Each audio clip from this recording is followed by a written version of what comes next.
Okay, we will start. We will build the client-side piece for our application now. Mm, I'm just going to the tutorial. I'm going to UI framework. Okay, uh, let's. Can we start? Are you guys? If you guys are still facing any issues, please say it in the chat. If you guys are ready to go to next step, give me a thumbs up so we can go.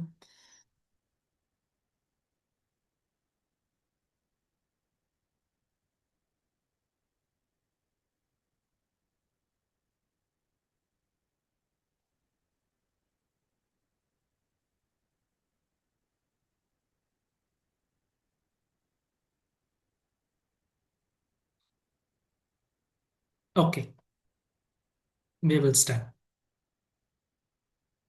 Now we are going to build the client-side piece of our application now. Let's create table.js under www root folder. So I'm clicking www root and I'm typing table.js. So yeah, someone has raised the hand. Looks like they have a question.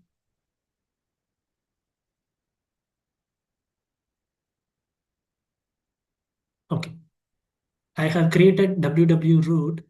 I have created table.js under www root folder. Now I'm just copy pasting the code. I will explain each line by line. Okay, we have defined a constant object called table tabs. This will store information about different tabs in the UI. And here uh, projects request URL and projects. Okay, this one. This describes the projects tab. Which API URL tool, which API URL it loads data from, what text to show as the tab name. So this one. So this describes the project tab, which this describes which API URL it loads data from. This shows what text to show as the tab name, and this one which category it belongs to. Here it's hub level, and here whether this tells whether it is default tab for hubs category. And for projects, API admin projects, so same kind of metadata for projects tab.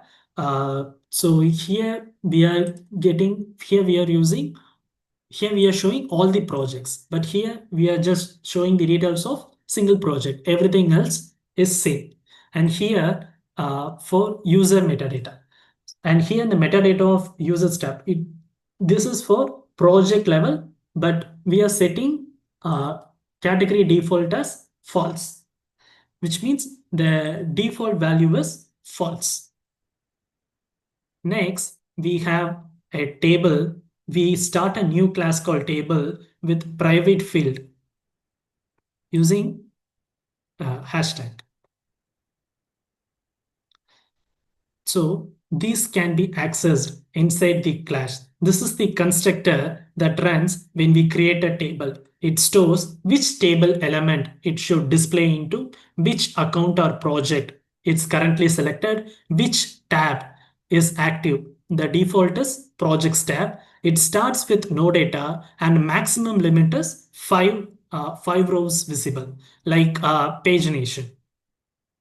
And here it's a getter. It allows code outside the class to read the table key, and a setter, it allows changing the active tab. And we have reset data, a method to reset the table data. Currently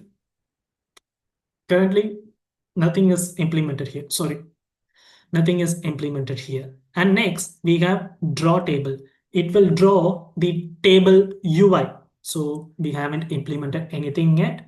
And we have export to CSV and import to CSV. These are all placeholders for import or import export CSV features. Next, we are going to build next what we are going to discuss are just JavaScript, CSS and HTML code. I'm not going in detail. We will come back to it when we have some time. First, what we are going to create is a refresh table. So I'm copying this refresh. Okay, we already have refresh. Okay. So what this refresh table does, first, it shows a loading overlay for better user experience. It checks what type of data should be visible. If the user selects the hub, we hide we hide projects only tab. If the user selects projects, if the user selects project, we reveal the project related tab. We find which tab is currently active. We find which tab is currently active and update the table object to match. For now, we show a simple alert message. This will show. So if you see, we have used a simple alert message. This social simple alert message, this will soon be replaced with real data loading. Finally, we hide the loading overlay. To summarize, this refresh table controls tag visibility depending on user selection, then reloads the correct information into the table.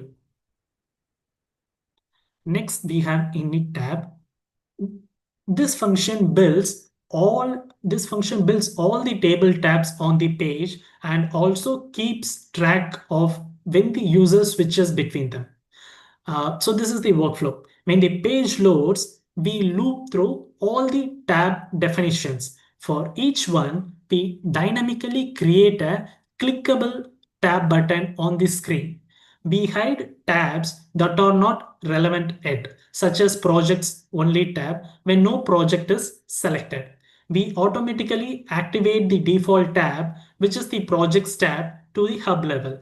We also listen for tab click events. When the tab becomes active, we update our internal state to reflect the newly selected tab, and we trigger the table content to refresh accordingly. So in simple words, the init tabs creates all the tabs. It shows the correct ones depending on the context and reacts when the user switches tabs.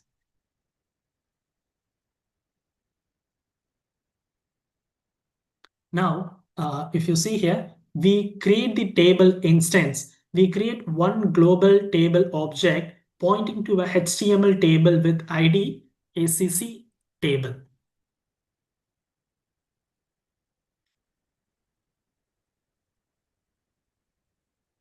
Next, we will implement the behavior of sidebar, where we are going to display all the ACC hubs and projects in a third-party tree view component.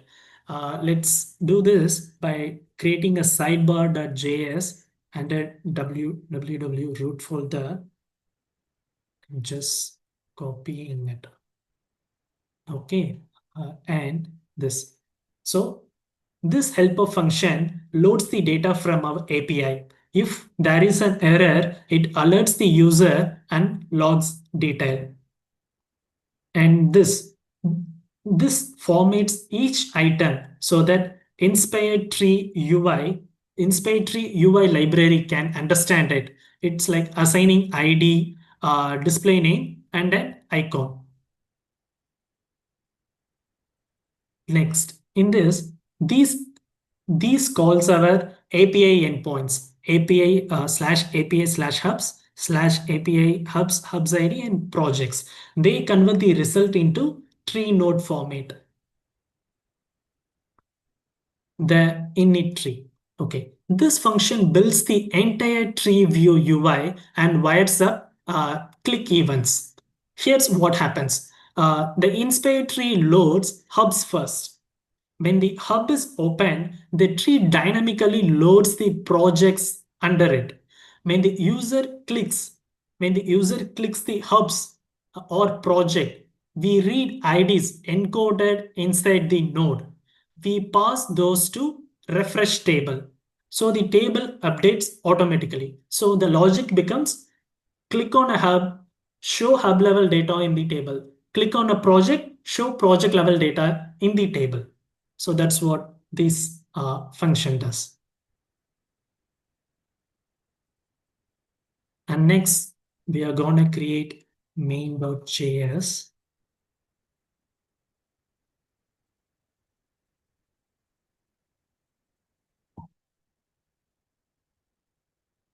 Okay. If you see this line, if authenticated, show a logout. It shows a logout button with the username, and then it initializes the tree sidebar and initializes the table tabs. So this script will first try and obtain the user details to check whether we are logged in or not. If we are, the code can then initialize the table as well as the tree view component. The callback function passed into init tree. Callback function passed into init tree. Make sure that when we click a leaf node in the tree, the table will start loading the corresponding data. Next, it's just we are adding just these styles, and next we are just adding index.html. We are not going to go much in detail. We are going to concentrate mostly on the APS ACC part. Now, after copy pasting everything, now let's go here and click save all and run start debug.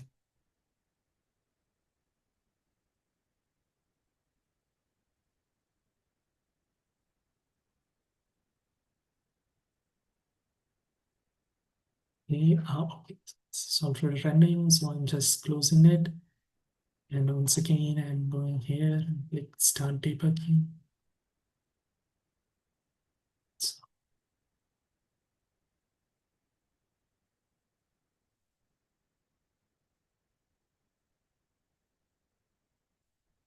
okay, my server is running. Now let's go to localhost 8080. Okay, you should be, so if you go to localhost 8080, you should be presented with a simple UI with tree view on the left hand side and an empty table on the right. Okay, you can try browsing through the trees. It will load data into table. So we can try browsing through the trees. So if you click, it will say current tab is project. If you click here, it says current tab is project. Current tab is project. If you click user, the current tab is user. So it should work something like this. So in next step, we will load data into this table.